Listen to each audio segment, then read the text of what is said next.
അവനില്ല, അവൻ കൂടി വഴങ്ങിയിരുന്നെങ്കിൽ ഈ വാർത്ത ആരും ഇരു ചെവി അറിയാതെ നമുക്ക് ഈ കേസ് ഒതുക്കാമായിരുന്നു എന്നാണ് ഈ പറഞ്ഞു വെച്ചത്. ഉസ്താദ് രക്ഷപ്പെടാൻ വേണ്ടിയിട്ട് അവിടെ ഉപയോഗിച്ച തന്ത്രം എന്താണ്? ഖുർആൻ പഠിച്ച ഇൽമുള്ള ആൾക്കെതിരെ പറഞ്ഞാൽ ദോഷമാണ്, പറഞ്ഞാൽ നരകമാണ്, ഉസ്താദ് പേടിപ്പിച്ചത് ഇങ്ങനെയാണ്. ഇതൊക്കെ പറഞ്ഞിട്ടാണ് ഈ കുട്ടികളെ പേടിപ്പിക്കുന്നത്, പീഡിപ്പിക്കുന്നത്. കഴിഞ്ഞ ദിവസം പത്രങ്ങളൊന്നും അധികം റിപ്പോർട്ട് ചെയ്യാത്ത, എന്നാൽ ചില ഓൺലൈൻ മാധ്യമങ്ങളിലൂടെ മാത്രം നമ്മൾ വായിച്ചറിഞ്ഞ്, വാട്സപ്പ് സന്ദേശങ്ങളിലൂടെ നമ്മൾ കേട്ടറിഞ്ഞ ഒരു വാർത്തയാണ്. ജമാഅത്ത് ഇസ്ലാമിയുടെ സാഹിത്യ സംഘടനാ നേതാവൊക്കെ ആയിട്ടുള്ള നാസർ കറുത്തേനി എന്ന് പറയുന്ന ഒരു സിനിമാ നടനൊക്കെ ആയിട്ടുള്ള ഒരു വ്യക്തി. ഇദ്ദേഹത്തെ കണ്ടുപരിചയം ഉണ്ടാവും. എന്താണ്, ചില ഈ അടുത്ത കാലത്തായിട്ടൊക്കെ വന്നിട്ടുള്ള ചില സിനിമകളിൽ ഇദ്ദേഹം വലിയ തോതിൽ നടന പ്രഭാവം ഒക്കെ കാണിച്ചിട്ടുള്ളതാണ്. അങ്ങനെ ആ ഒരു പാഠമൊക്കെ കാണിച്ചതിൻ്റെ ഭാഗമായിട്ട് ഇന്നിപ്പോൾ പല സിനിമയിലും ഇദ്ദേഹം മുഖം കാണിക്കുന്നുണ്ട്. സംഗതി ഇസ്ലാമിൽ ഈ സിനിമയൊക്കെ ഹറാമാണെന്നൊക്കെ നമ്മൾ പറയാറുണ്ട് എങ്കിലും ഇന്നിപ്പോൾ അത് ഇസ്ലാമിൻ്റെ വക്താക്കൾ തന്നെ അത് മതം പ്രചരിപ്പിക്കാനുള്ള സംഗതിയുമായിട്ട് ഏത് വിധേനയെന്ന് ചോദിച്ചു കഴിഞ്ഞാൽ ഈ മതം മുന്നോട്ട് വെക്കുന്ന ഒരു മോറൽ ഹൈ ഉണ്ട്. അതിങ്ങനെ സിഗ്നൽ ചെയ്യുന്ന ഒരു പരിപാടി പ്രധാനമായിട്ടും അത് തന്നെയാണ്. ഒരു ഹലാൽ ലവ് സ്റ്റോറി എന്ന് പറഞ്ഞിട്ട് ഒരു സിനിമയൊക്കെ ആയിരിക്കും നിങ്ങൾ ഓർക്കുന്നുണ്ടാവും. അതിനകത്ത് ഇദ്ദേഹം ഉണ്ടെന്നാണ് എൻ്റെ ഓർമ്മ. എന്തായാലും കുറേ മുന്നേ കണ്ടതാണ്. അതിനകത്ത് ചില സീനൊക്കെ കാണുമ്പോൾ വലിയ തമാശയാണ്. അപ്പോൾ അങ്ങനെയുള്ള സിനിമകളിലൂടെയും അതുപോലെ ഇതിന് ശേഷം ഈ അടുത്ത കാലത്തൊക്കെ ആയിട്ട് പല സിനിമകളിലും ഇദ്ദേഹം മുഖം കാണിച്ചിട്ടുള്ളത് നിങ്ങൾ കണ്ടിട്ടുണ്ടാവും.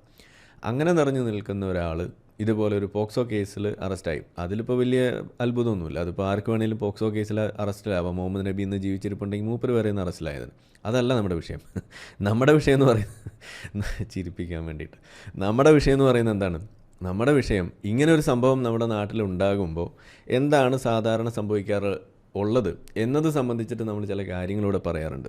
ഇതെങ്ങനെയാണ് മഹല്ല് കമ്മിറ്റികൾ ഒതുക്കാറുള്ളത്, എങ്ങനെയാണ് ഇത് ഇസ്ലാമിൻ്റെ ആ ഒരു സെറ്റിങ്ങിനകത്ത് ഇത് അവിടെ ചർച്ച ചെയ്യപ്പെടുന്നത്, അതുകൂടാതെ ഇത്തരം വിഷയങ്ങൾ പുറത്ത് അറിയാതിരിക്കാൻ വേണ്ടിയിട്ട് ഇവർ എന്തൊക്കെയാണ് ചെയ്യുന്നത്, അതും കൂടാതെ അള്ളാഹുവിൻ്റെ ആ ഒരു അപാരമായ ആ ഒരു സഹായത്തെ കാംക്ഷിച്ചുകൊണ്ട് ദുആ വരെ നടത്തിക്കൊണ്ട് ആമീൻ പറയാൻ വേണ്ടിയിട്ട് ആഹ്വാനം ചെയ്തുകൊണ്ട്, ഏതുപോലെ നമ്മൾ സിനിമയിലുണ്ടല്ലോ ആമീൻ പറയടാ എന്ന് പറയുന്നൊരു സീൻ എന്ന് പറഞ്ഞ മാതിരി അതൊക്കെ നടത്തിക്കൊണ്ട് ഒരു കുറ്റവാളിയെ രക്ഷിക്കാൻ വേണ്ടിയിട്ട് കാണിക്കുന്ന ഉമ്മത്തിൻ്റെ ശുഷ്കാന്തി, ഇതാണ് നമ്മളുടെ ഇന്നത്തെ ഇതിനകത്ത് പ്രശ്നം. അപ്പോൾ നമ്മൾ ഇതിപ്പോൾ ഒരു നാസർ കറുത്തേനി എന്ന് പറയുന്ന ഒരു വ്യക്തിക്ക് മാത്രമാണോ ഇതിങ്ങനെ സംഭവിച്ചിട്ടുള്ളത്? അല്ലല്ലോ. നമ്മളിതിന് മുന്നേ മദ്രസാ പീഡനങ്ങൾ ഇവിടെ നിരന്തരം നമ്മൾ ചർച്ചയാക്കിയപ്പോൾ അതിനകത്തൊക്കെ നമ്മൾ ഏറ്റവും കൂടുതൽ എടുത്തു പറഞ്ഞിട്ടുള്ളൊരു കാര്യമാണിത്. അപ്പോൾ അത് ഇവിടെ ആവർത്തിക്കുന്നു. ഇതാണ് നമ്മളിവിടെ കണ്ടുവരുന്നത്. അങ്ങനെ ആവർത്തിക്കുന്നതിൻ്റെ ഭാഗമായിട്ട് ഇവരെ പോലുള്ള ആളുകൾ ചെയ്തു വെക്കുന്ന കാര്യങ്ങൾ കൂടുതൽ വെളിച്ചത്തേക്ക് കൊണ്ടുവരാൻ നമുക്കൊരവസരം. അത് പറയുമ്പോൾ നമ്മൾ നുണയാണ് പറയുന്നത്, നമ്മൾ ഇല്ലാത്തത് ഉണ്ടാക്കി പറയുകയാണ് എന്നൊക്കെ പറയുന്ന ആളുകൾക്ക് ഈ വിഷയം തിരിച്ചറിയാനുള്ളൊരു വഴി കൂടിയായിട്ട് ഇത് മാറും എന്നാണ് ഞാനിവിടെ പറയുന്നത്. അപ്പോൾ അതുകൊണ്ട് നമുക്ക് ആ ഒരു സംഗതിയുമായി ബന്ധപ്പെട്ട് ഇവരുടെ തന്നെ വാട്സപ്പ് മെസ്സേജുകളായിട്ട് വന്ന് അത് ലീക്കായ ഒരു സാധനം ഒരാൾ വീഡിയോ ആയിട്ട് ചെയ്ത് ഇതേപോലെ വിട്ടിട്ടുണ്ട്. അത് നമുക്കൊന്ന് കേൾക്കാം. സമാനമായൊരു വിഷയം ഇതിന് തൊട്ട് മുന്നേ നമ്മളൊരു വീഡിയോ ചെയ്തപ്പോൾ പറഞ്ഞിരുന്നു. അതെനിക്ക് പുറത്ത് വിടാനുള്ള അനുവാദം കിട്ടിയിട്ടില്ല. ഇല്ലയെന്നുണ്ടെങ്കിൽ ഇത് തന്നെയാണ് അതിനകത്തും പറയുന്നത്. എന്ന് വെച്ചാൽ ഇത് അവിടെ ആ ഗ്രൂപ്പിൽ ഇത് ചർച്ച ചെയ്യാൻ പോലും മടിക്കാത്ത രീതിയിൽ ഇതിനെ ഒളിപ്പിച്ച് വെക്കാൻ വേണ്ടിയിട്ട് കാണിക്കുന്ന ആ ഒരു രീതി, അതിനെയായിരുന്നു ആ ഒരു വാട്സപ്പ് മെസ്സേജിലും നമ്മൾക്ക് കേൾക്കാൻ സാധിച്ചത്. ഏതായാലും അദ്ദേഹത്തിൻ്റെ ഒരു ഇഷ്യൂ ഉള്ളത് കാരണം അത് പുറത്ത് വിട്ടാൽ ഇപ്പം ബുദ്ധിമുട്ടാണ് എന്ന് പറഞ്ഞുകൊണ്ട് നമ്മൾ വിടാത്തതാണ്. എന്തായാലും ഈ മെസ്സേജ് നമുക്ക് ആദ്യം ഒന്ന് കേൾക്കാം. ജാമ്യം കിട്ടിയതിന് ശേഷം കോംപ്രമൈസ് ഇതാക്കാം എന്നുള്ള നിലപാടിൽ പിന്നെ ഞാൻ മാഷെ ബന്ധപ്പെട്ടു, തിരിച്ചു വരാൻ പറഞ്ഞു. മാഷ് വന്നു. അങ്ങനെ നമ്മൾ പോലീസിൻ്റെ അടുത്ത് പോയി കീഴടങ്ങി. ഇതാണ് സംഭവിച്ചത്. കോംപ്രമൈസ്. ഈ ന്യൂസ് വരാതിരിക്കാൻ വേണ്ടി നമ്മൾ പോലീസുമായിട്ടും ഒക്കെ എല്ലാവരും സഹകരിച്ചു. അവരൊക്കെ നന്നായിട്ട് സഹകരിച്ചു. പിന്നെ നമ്മളെ മീഡിയകൾ, ചാനലുകാരൊക്കെ എല്ലാവരും നമ്മൾ സഹകരിച്ചു. പക്ഷേ ഈസ്റ്റ് ലൈവ് എന്ന് പറഞ്ഞാൽ നമ്മളെ മരക്കരകുന്നമല്ല അയ്യൂബ് ഉണ്ടല്ലോ, DYFIൻ്റെ, അവൻ മാത്രമാണ് വാശിയിൽ ഓന് ഒരാളുതായിട്ട് കൊടുക്കാതെക്കാൻ പറ്റില്ല എന്നൊക്കെ പറഞ്ഞു. എന്നിട്ട് അതിന് പോലീസുകാർ റിപ്പോർട്ട് കൊടുത്തില്ല. കാരണം അവിടെ ഒച്ചയുമ്പോൾ ഉണ്ടാക്കി അങ്ങനെ ഭയങ്കര ഇതൊക്കെ ആക്കി കൊണ്ട് എന്തായാലും കൊടുക്കുമെന്ന് പറഞ്ഞു. ഓന് പല സംഗതികളും നമ്മൾ ക്യാഷായിട്ടും മറ്റേതായിട്ടും ഒക്കെ വാഗ്ദാനം ചെയ്തു. പലരുമായിട്ടും അവനെ സംസാരിപ്പിച്ചു. അവൻ ഭയങ്കര പിടിച്ച വാശിയിൽ നിന്നു. ഓനാണ് ഇപ്പോൾ ഇത് ഭയങ്കര റിപ്പോർട്ടായിട്ട് മാഷ പേരും ഇതും സിനിമൻ്റെ പേരും കാര്യങ്ങളൊക്കെ ആയിട്ട് ഭയങ്കരമായിട്ട് കൊടുത്ത്. ഏതായാലും അങ്ങനെ ഇതാക്കി. പിന്നെ ഈ ഒരു മാസമോ അല്ലെങ്കിൽ ഒരു 3 ആഴ്ചയൊക്കെ എന്തായാലും ജയിലിൽ റിമാൻഡ് അനുഭവിക്കുള്ളൂ. അത്ര കിടങ്ങുകൾ അല്ലെങ്കിൽ ആ ഒരു പിന്നെ പ്രശ്നമില്ലല്ലോ, ഇപ്പോൾ ഇതിലൊരു ഫോട്ടോ വന്നു എന്നുള്ളത്. അപ്പോൾ ഏതായാലും നടക്കുന്ന കാര്യങ്ങളൊക്കെ നടക്കട്ടെ. മാഷ് അങ്ങനെ ഇപ്പോൾ ഇന്ന് മജിസ്ട്രേറ്റിന് മുമ്പിൽ ഹാജരാക്കാൻ കഴിഞ്ഞിട്ടില്ല. മെഡിക്കൽ എടുത്തു, മജിസ്ട്രേറ്റ് ഇന്നില്ല, വീട്ടിലില്ല എന്ന് പറഞ്ഞതുകൊണ്ട് നാളെ മഞ്ചേരി പോക്സോ കോടതിയിൽ ഹാജരാക്കും. അപ്പോൾ എല്ലാവരോടും പറയാനുള്ളത്, നമ്മളൊരു സഹോദരനാണ്. മാഷുമായിട്ട് പരിചയപ്പെട്ടവർക്ക്, ഇടപഴകിയവർക്കൊക്കെ അറിയാം മാഷ് സ്വഭാവം എന്താണ് എന്നുള്ളതും മാഷ് ഇത്തരം ഒരു കാര്യങ്ങൾ ചെയ്യൂ എന്നുള്ളതൊക്കെ. എന്തായാലും റിമാൻഡ് ഇല്ലാതെ കഴിയില്ല. കാരണം ഓരോ നിയമത്തിൻ്റെ ഒരു കാര്യങ്ങൾ അങ്ങനെയാണല്ലോ. ഈ വകുപ്പിൻ്റെ ഇതിൽ റിമാൻഡ് ഇല്ലാതെ ഒരിക്കലും ഈ കേസ് തീരൂല, ജാമ്യം കിട്ടൂല. അപ്പോൾ അതുകൊണ്ട് വക്കീലിൻ്റെ നിർദ്ദേശപ്രകാരം തന്നെയാണ് നമ്മൾ സറണ്ടർ ആയത്. അപ്പോൾ എല്ലാവരും ജാമ്യം കിട്ടിക്കഴിഞ്ഞ റിമാൻഡ് കാലാവധി അധികം ദീർഘിപ്പിക്കാതെ ജാമ്യം കിട്ടുവാനും അതിനുശേഷം കോംപ്രമൈസായി മാഷ് നിരപരാധിയായി, കേസുകൾ ഒന്നും വലിയ കേസ് ഇതൊന്നും ഇല്ലാതെ നിരപരാധിത്വം തെളിയിച്ച് ഈ സമൂഹത്തിൽ വന്ന് നമ്മളെ അവിടെ കൂടെ സന്തോഷത്തോടു കൂടി ജീവിക്കാനൊക്കെ എല്ലാവരും പ്രാർത്ഥിക്കണം എന്നാണ് വസിയത്ത് ചെയ്യാനുള്ളത്. അതുപോലെ തന്നെ ഒരു നേരത്തെ ഒരു അബദ്ധം അല്ലെങ്കിൽ ഒരു പൊട്ടത്തരം ആണ്. കാരണം ആ ഡോറ് പൊട്ടത്തരം അവിടെ വെച്ച് തീർത്തു.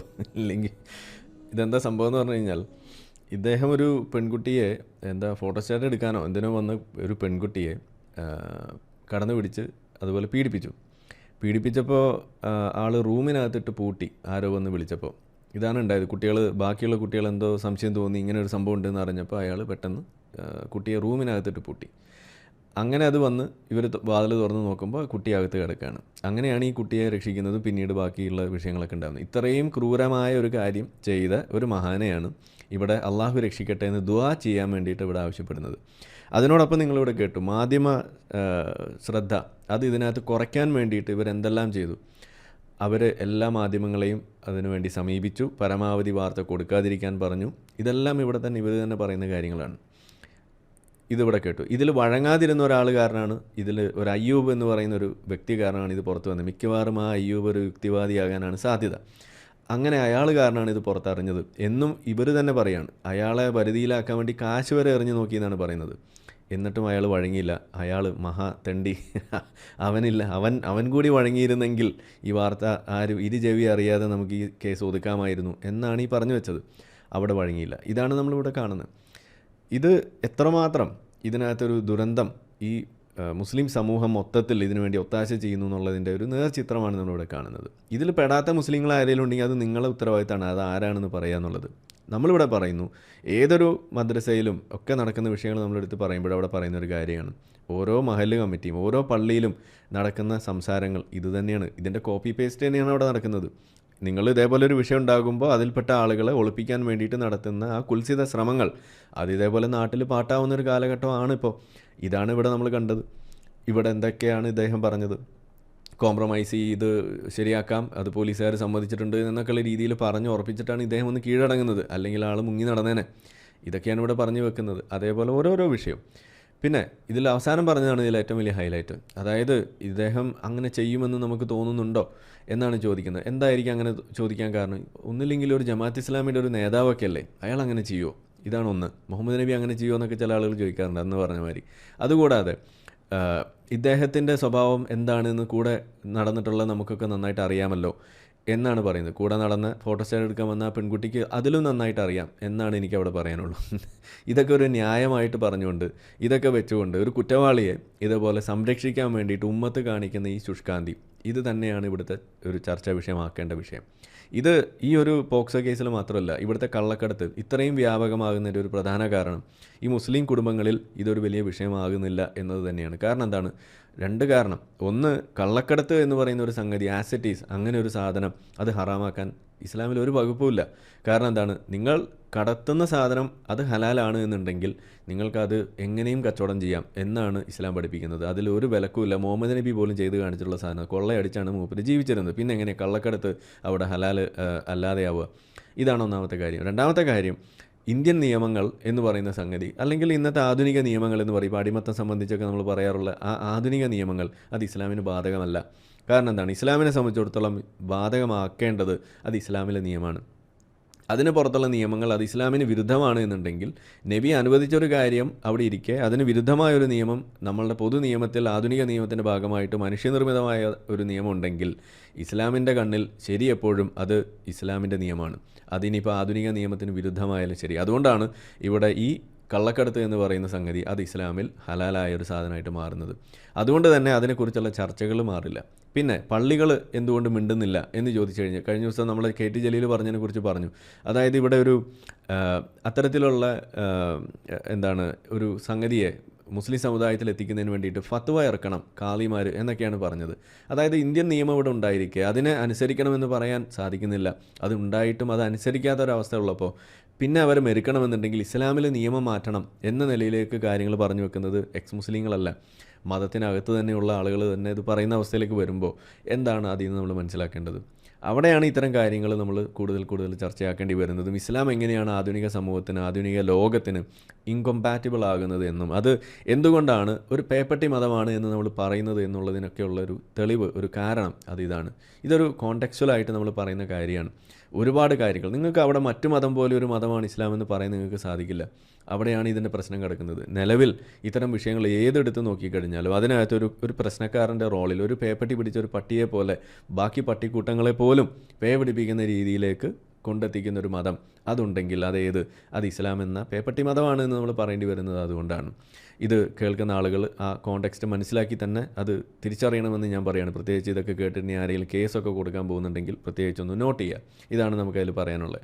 അപ്പോൾ അതുകൊണ്ട് ഇതുപോലുള്ള വിഷയങ്ങൾ നമ്മൾ ഇതിന് മുന്നേ കഴിഞ്ഞ ആഴ്ച നമ്മളൊരു വീഡിയോ ചെയ്തപ്പോൾ അതിൽ നമ്മൾ പറഞ്ഞ ഒരു കേസുണ്ട്, നമ്മൾ MIC എന്ന് പറയുന്ന കൊടുങ്ങല്ലൂരുള്ള കേസ്. അതിൽ ആ കുട്ടിയുടെ ഉമ്മയൊക്കെ ഇവിടെ വന്ന് സംസാരിച്ചത് നിങ്ങൾ കേട്ടുകയാണ്. നമ്മളുടെ യൂട്യൂബിൽ കിടപ്പുണ്ട് നമ്മൾ ആ കുട്ടിയുടെ ഉമ്മയുടെ ആ വോയിസ് അടക്കം. അപ്പോൾ അതിലെല്ലാം നിങ്ങൾ കേട്ടു. അതിൽ ആ ഉസ്താദ് രക്ഷപ്പെടാൻ വേണ്ടിയിട്ട് അവിടെ ഉപയോഗിച്ച തന്ത്രം എന്താണ്? ഖുർആൻ പഠിച്ച ഇൽമുള്ള ആൾക്കെതിരെ പറഞ്ഞാൽ ദോഷമാണ്, പറഞ്ഞാൽ നരകമാണ്, ഉസ്താദ് പേടിപ്പിച്ചത് ഇങ്ങനെയാണ്. ഇതൊക്കെ പറഞ്ഞിട്ടാണ് ഈ കുട്ടികളെ പേടിപ്പിക്കുന്നത്, പീഡിപ്പിക്കുന്നത് എന്നുകൂടി വരുന്നിടത്താണ് ഈ മതം എങ്ങനെയാണ് ആളുകളെ ഇതുപോലെ വഴിതെറ്റിക്കുന്നത് എന്ന് നമ്മൾ പറയേണ്ടി വരുന്നത്. ഇത് ഇവിടെ ചർച്ചയാക്കണ്ടേ?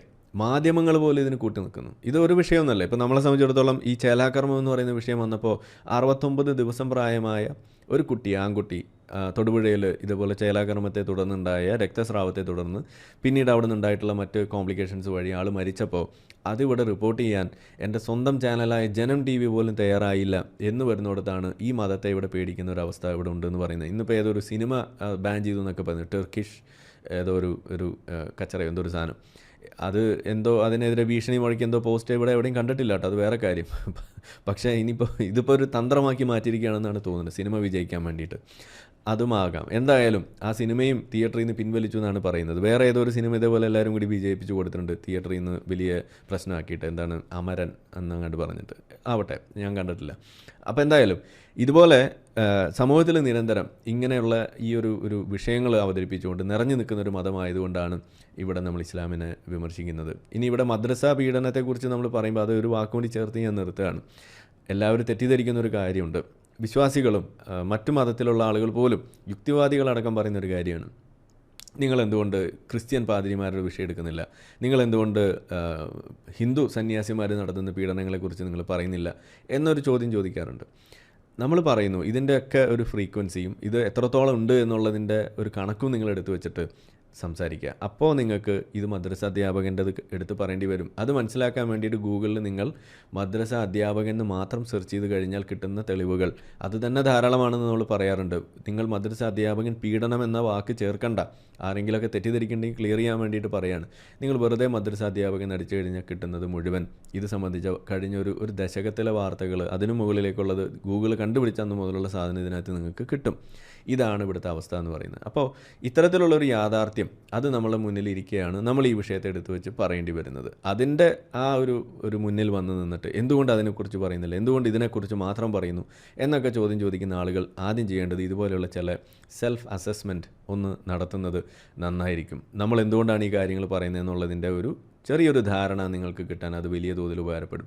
ഇതാണ് എനിക്ക് അതിൽ പറയാനുള്ളത്. ഇനിയിപ്പോൾ വേറൊരു കീവേഡും കൂടിയുണ്ട്, ഇന്നോവ ഉസ്താദ് എന്നും കൂടി സെർച്ച് ചെയ്ത് കഴിഞ്ഞാൽ ചില ചിത്രങ്ങൾ അത് വേറെയും കിട്ടാനുണ്ട്. അതും നിങ്ങൾക്ക് ബോണസായിട്ട് ഞാനൊന്ന് പറഞ്ഞു തരാണ്. നമ്മളെ വീഡിയോ കണ്ടുകൊണ്ടിരിക്കുന്ന ആളുകൾ ചാനൽ സബ്സ്ക്രൈബ് ചെയ്തിട്ടില്ല എന്നുണ്ടെങ്കിൽ അത് ചെയ്ത് നമ്മളെ സപ്പോർട്ട് ചെയ്യുക. മറ്റു രീതിയിൽ സപ്പോർട്ട് ചെയ്യാൻ ആഗ്രഹിക്കുന്ന ആളുകൾക്ക് അതിൻ്റെ ഡീറ്റെയിൽസ് ഡിസ്ക്രിപ്ഷനിലുണ്ട്. നിങ്ങളുടെ ഓരോ ലൈക്കും ഷെയറും അതുപോലെ കമൻ്റ് ഇടുന്നതും ഇതിൽ ഈ വീഡിയോ അതിൻ്റെ താഴെ വരുന്ന കമൻറ്റുകൾക്ക് നിങ്ങൾ പ്രതികരിക്കുന്നതെല്ലാം തന്നെ വീഡിയോയുടെ റീച്ച് കൂടുന്നതിന് വലിയ തോതിൽ ഉപകാരപ്പെടുന്ന സംഗതിയാണ്. അപ്പോൾ അതുകൊണ്ട് അതിൽ നിങ്ങൾ ഏർപ്പെടണം എന്നും കൂടി ഞാൻ അഭ്യർത്ഥിക്കുകയാണ്. മറ്റുള്ള രീതിയിലുള്ള സപ്പോർട്ട് തുടർന്നും നിങ്ങളുടെ ഭാഗത്തുനിന്നുണ്ടാവും എന്ന് പ്രതീക്ഷിക്കുന്നു.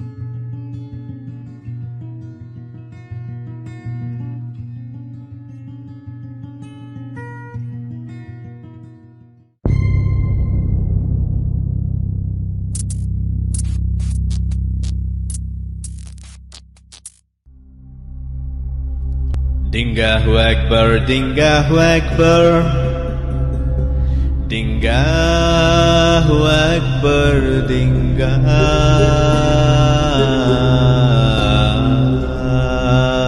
Akbar.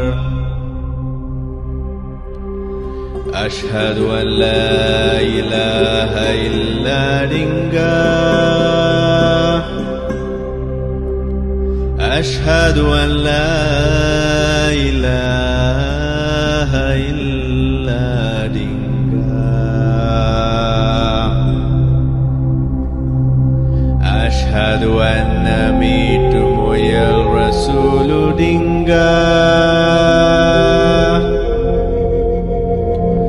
Ashhadu anna mitu moyal rasulu Dingah.